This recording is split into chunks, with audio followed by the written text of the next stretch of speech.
भाई डॉक्टर वेद प्रताप वैदिक सही कहते हैं। नेता गांधी को मानने वाले हों या गोलवलकर को फॉलो करने वाले, सरदार पटेल या जयप्रकाश और लोहिया, सबका कांटा नोटों पर आकर अटक जाता है। ये नेता पैसों के लिए किसी भी हद तक जा सकते हैं, गिर सकते हैं और जरूरत पड़े तो लौट भी सकते हैं। जैसे आजकल नजारे शराबियों में दिख रहे हैं, जो महीने भर के कोटे के चक्कर में लाइनें लगाते नजर आ रहे हैं। कहीं 1-2 किलोमीटर की कतारें हैं तो कहीं जहां सोशल डिस्टेंसिंग मेंटेन हो पा रही है वहां इससे भी ज्यादा लंबी कतारें हैं। समझ ये नहीं आ रहा कि जब बिहार और गुजरात शराबबंदी करके भी पूरे टशन में रह सकते हैं तो दूसरे स्टेट क्यों दारू बेचकर राज्य चलाना चाहते हैं भला। न स्कूल खुल रहे हैं, न दफ्तर, न कपड़े की दुकानें, न हलवाई की, फिर दारू भला इतनी क्यों जरूरी हो चली है। ये अपने आप में बहुत बड़ी हाइपोक्रेसी न लग रही आपको। सरकारें जो बदनाम हो रही सो अलग, कोरोना फैला तो जो दिवाला निकल जाएगा वो अलग। माना देश चलाना बिना दारू के चंदे के अब इतना आसान न रह गया है, लेकिन घर तो 2 रोटी कम खाकर भी चलाया जा सकता है ना। अब घर परिवार चलाने में अगर दिक्कत आती है तो क्या घर का मुखिया छूट दे देता है, जा बेटा चोरी करके आ जा, थोड़ी स्मगलिंग कर ले, घर चलाने के लिए जरूरी पैसा आ जाएगा। ये हमारा देश, हमारा परिवार क्या इतना गया बीता हो गया है कि शराब की कमाई के बगैर चल न सकेगा? ये सवाल है। क्या सोचते हैं आप, क्या होता है उस घर के साथ जो पाप के पैसों पर चलता है ना कि मेहनत के, जो ब्लड मनी पर चलता है? हराम हलाल का कोई कॉन्सेप्ट है भी कि नहीं देश की सरकारों के पास? या पैसा पैसा होता है, क्या काला और क्या गोरा? सरकारी टैक्स लगना चाहिए बस, फिर सब सफेद बन जाता है शायद, चाहे शराब की काली कमाई ही क्यों ना, राइट? लेकिन ये गलत है। शराब का पैसा काला धन ही कहलाएगा। वो कभी पुण्य की कमाई नहीं बन सकता, उसे कभी भी मेहनत की कमाई नहीं कहा जा सकता। दुख की बात है कि जिस देश में डॉक्टर्स, साइंटिस्ट, इंजीनियर्स निकलकर दुनिया भर में देश का नाम रोशन कर रहे हैं, अपनी मेहनत, लगन और काबिलियत के दम पर गर्व से कह रहे हैं मेरा भारत महान, वो देश नौजवानों की प्रतिभाओं के दम पर देश खड़ा करना छोड़ दारू के धंधे पर फोकस कर रहा है। शराब भट्टियों के गल्लों में गरीब परिवारों के सपनों का दम घोटकर राजस्व कमाने का दम भर रहा है। ऐसे में कैसे कोई कहेगा मेरा भारत महान?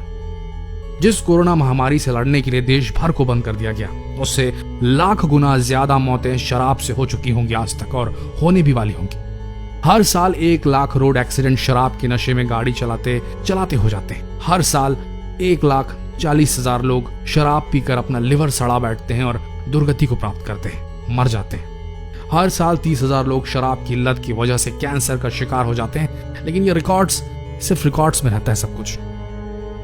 ये आंकड़े 2018 की WHO की रिपोर्ट के हैं। अगर हम ये आंकड़े खोज सकते हैं तो क्या सरकारों को ये आंकड़े दिखाई नहीं देते? यह बात कुछ और ही है। शराब की आमदनी की लत ने सरकार को भी आदी बना दिया है अपना।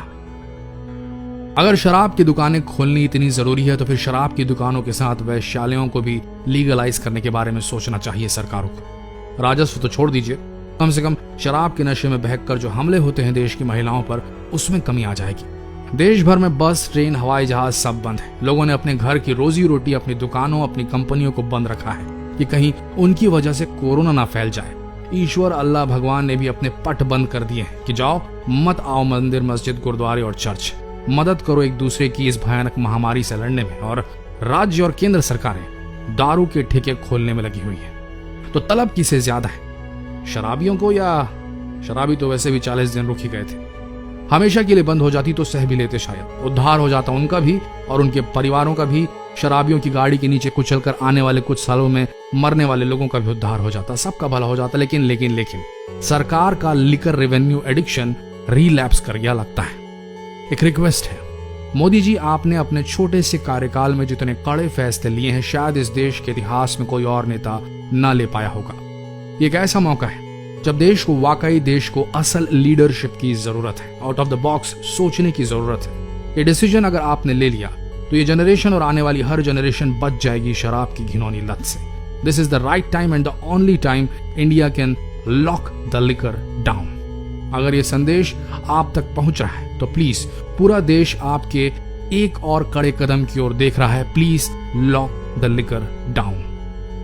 आप सब जिस भी राज्य, जिस भी शहर, जिस भी मोहल्ले, जिस भी गली में बैठकर ये वीडियो देख रहे हैं, अगर आप चाहते हैं कि आपके घर वालों में कोई भी शराब की इस लत से छुटकारा पा सके, अगर आप शराब के नशे में देश की महिलाओं पर होने वाले अपराध के खिलाफ हैं, अगर आप शराब की कमाई पर देश को चलता नहीं देखना चाहते, अगर आप शराब छोड़ना चाहते हैं लेकिन छोड़ नहीं पा रहे हैं, तो प्लीज इस संदेश को इतना शेयर करें कि वहां तक पहुंच जाए जहां देश की पॉलिसी बनाने वालों की नजर इस पर पड़ जाए।